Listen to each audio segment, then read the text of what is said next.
Hello children, आज आपको बताना है करंट लूप और circular coil carrying current behaves as a magnetic dipole. हम लोग पढ़ रहे थे मैग्नेट के बारे में, मैग्नेटिक फील्ड के बारे में पढ़ रहे थे। तो जैसे कोई बार मैग्नेट है, कोई मैग्नेटिक निडल है, ये सब क्या है? मैग्नेट है। तो मैग्नेट है तो उसका क्या, मैग्नेट का क्या प्रॉपर्टी होता है वो आपने पढ़ लिया, वो आपने जान लिया। अब कह रहा है कि एक करंट लूप है। करंट लूप का मतलब होता है कोई सर्कुलर कॉइल जिसमें करंट फ्लो हो रहा है। मान लेते हैं कि यह कोई सर्कुलर कॉइल है, सर्कुलर कॉइल है, इसमें मान लेते हैं एंटी क्लॉकवाइज करंट फ्लो हो रहा है। तो इसको हम लोग कहेंगे सर्कुलर कॉइल कैरिंग करंट, और इसी को कहा जाता है करंट लूप। इसी को हम लोग सर्कुलर कॉइल कैरिंग करंट कहेंगे या इसी को कहेंगे करंट लूप कहेंगे। तो कहता है कि यह जो करंट लूप है या जो सर्कुलर कॉइल कैरिंग करंट है, ये मैग्नेटिक डाइपोल की तरह बिहेव करता है। इसके पहले आप देख चुके कि जहां कहीं भी एंटी क्लॉकवाइज करंट होता है, एंटी क्लॉकवाइज जो करंट होता है, तो anti clockwise current north pole का काम करता है। जैसा कि आप जानते हैं anti clockwise current north pole की तरह बिहेव करता है, और जो क्लॉकवाइज करंट होता है, क्लॉकवाइज करंट जो होता है ये साउथ पोल की तरह बिहेव करता है। Anti clockwise current north pole की तरह बिहेव करता है और क्लॉकवाइज करंट साउथ पोल की तरह बिहेव करता है। अब कह रहा है कि कोई सर्कुलर कॉइल है जिसमें करंट फ्लो हो रहा है एंटी क्लॉकवाइज। इसका मतलब हुआ कि यह जो सर्कुलर कॉइल है, सर्कुलर कॉइल में ये जो अपर फेस है, अपर फेस क्या है? एंटी क्लॉकवाइज करंट है, एंटी क्लॉकवाइज करंट है। तो जो एंटी क्लॉकवाइज करंट रहेगा तो नॉर्थ पोल की तरह बिहेव करेगा। ये सर्कुलर कॉइल है, ये सर्कुलर कॉइल का जो ऊपर अपर फेस है, बाहर वाला फेस है, इसमें एंटी क्लॉकवाइज करंट है। तो ये बाहर वाला जो है ये नॉर्थ पोल की तरह बिहेव करता है। और कहता है कि यह जो सर्कुलर कॉइल के यदि हम लोग पीछे से देखें, यदि आप पीछे से देखिएगा, बैक फेस देखिएगा, तो कहता है कि अपर फेस नॉर्थ पोल हो जाएगा और बैक फेस कहिए, अपर फेस, दूसरा हो गया नीचे से लोअर फेस कह सकते हैं, या इसी को बैक फेस, पीछे से।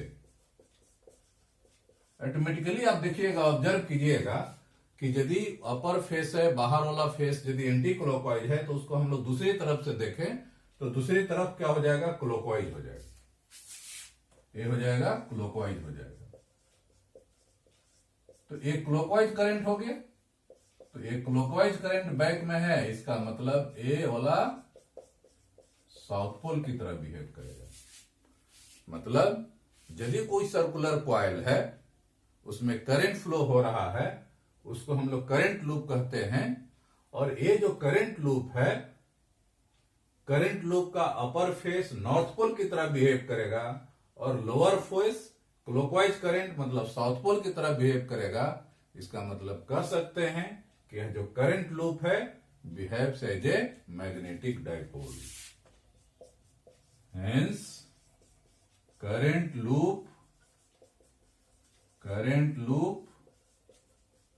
behaves as a magnetic dipole। यह मैग्नेटिक डाइपोल की तरह बिहेव करेगा। अब जो मैग्नेटिक डाइपोल की तरह बिहेव करेगा तो इसका मैग्नेटिक मोमेंट क्या होगा, या इसका पोलर स्ट्रेंथ का वैल्यू क्या होगा? तो हम लोग जरा अब इसका देखें कि इसका डाइपोल मोमेंट का वैल्यू क्या होता है।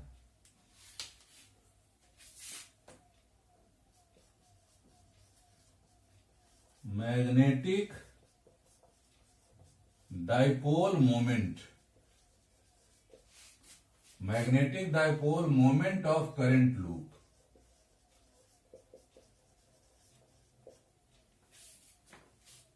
यदि यह सर्कुलर कॉइल मैग्नेटिक डाइपोल की तरह बिहेव कर रहा है तो हम कह सकते हैं कि यह जब मैग्नेटिक डाइपोल की तरह बिहेव करेगा तो इसका डाइपोल मोमेंट होगा। तो यह जो डाइपोल मोमेंट होता है, कहता है कि यह डाइपोल मोमेंट किस पर डिपेंड करता है।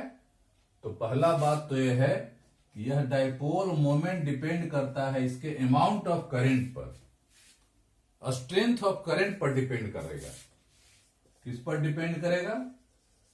स्ट्रेंथ ऑफ करंट पर डिपेंड करेगा, उसमें कितना करंट फ्लो हो रहा है, इस कॉइल में कितना करंट फ्लो हो रहा है, उस करंट का क्या स्ट्रेंथ है। जितना ज्यादा करंट फ्लो होगा, करंट का जितना ज्यादा स्ट्रेंथ होगा, कह सकते हैं डाइपोल मोमेंट का वैल्यू उतना ही ज्यादा होगा। और किस पर डिपेंड करेगा? कहता है इसके एरिया पर डिपेंड करता है, सर्कुलर कॉइल का एरिया पर डिपेंड करेगा। एरिया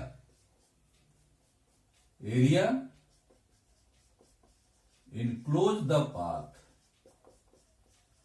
यह जो करंट फ्लो हो रहा है, यह जो करंट फ्लो हो रहा है कितना एरिया को कवर कर रहा है। तो कहता है एक एरिया के डायरेक्टली प्रोपोर्शनल होगा। जितना ज्यादा एरिया कवर करेगा, मान लेते हैं सर्कुलर कॉइल है तो circular area pi r square. जिस तरह का जैसा एरिया कवर करेगा उस एरिया के डायरेक्टली प्रोपोर्शनल होगा। जितना बड़ा एरिया होगा, जैसा एरिया होगा, उतना ही उसके अनुसार उसका डाइपोल मोमेंट होगा। दोनों को मिला दीजिए। M is directly proportional to I A हो जाएगा, directly proportional to I A हो गए। इसको इक्वल करने के लिए हम लोग क्या करेंगे? इसको इक्वल करने के लिए हम लोग एक कांस्टेंट ले लिए, वेयर के क्या है? इज ए कांस्टेंट है। के क्या है? कांस्टेंट है, लेकिन इसका वैल्यू 1 होता है। It's value is 1। इसका वैल्यू 1 हो गया, इसलिए डाइपोल मोमेंट का फॉर्मूला हो गया I इंटू ए। अब कहता है जो कॉइल है इसमें नंबर ऑफ टर्न मान लेते हैं कि n नंबर ऑफ टर्न है। तो जितना नंबर ऑफ टर्न होता है उतना मैग्नेटिक मोमेंट, डाइपोल मोमेंट का वैल्यू बढ़ जाता है। एन आई ए फॉर्मूला हो गया, वेयर एन क्या है? एन क्या है? नंबर ऑफ टर्न्स है, number of turns in coil. Coil में कितना नंबर ऑफ टर्न है। यदि नंबर ऑफ टर्न n है तो उस कॉइल का डाइपोल मोमेंट का वैल्यू हो जाएगा m इक्वल टू एन आई ए, जहां n होता है नंबर ऑफ टर्न, I हो गया अमाउंट ऑफ करंट, और A हो गया इस कॉइल का कितना एरिया कवर कर रहा है, कितना एरिया इनक्लोज कर रहा है, उसके अनुसार हम लोग, तो m इक्वल टू हो गया एन आई ए। अब ये जो डाइपोल मोमेंट है इसके आधार पर डाइपोल मोमेंट का आप यूनिट डायमेंशन निकाल सकते हैं।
Unit of dipole moment m equal to NIA। तो इसका ऐसा ही यूनिट हो गया, n तो नंबर है, इसका कोई यूनिट होगा नहीं। करंट का हो गया एम्पियर, एरिया का हो गया मीटर स्क्वायर, मतलब एम्पियर मीटर स्क्वायर। ये हो गया डाइपोल मोमेंट का यूनिट। अब जरा हम लोग देखें इसके आधार पर पोल स्ट्रेंथ का वैल्यू क्या होगा। पोल स्ट्रेंथ मान लेते हैं m है। जैसा कि आप जानते हैं कोई बार मैग्नेट है, नॉर्थ पोल है, साउथ पोल है। नॉर्थ पोल का पोल स्ट्रेंथ, साउथ पोल का पोल स्ट्रेंथ m है, दोनों का बीच का डिस्टेंस है, मैग्नेटिक लेंथ है 2l। तो डाइपोल मोमेंट या मैग्नेटिक मोमेंट का वैल्यू होता है m equal to m into 2l। m into 2l। तो अभी हम लोग का है डाइपोल मोमेंट का फॉर्मूला हो गया m इक्वल टू NIA या IA कहिए, IA equal to m into 2l। तो m इक्वल टू आप कह सकते हैं I into A by 2l।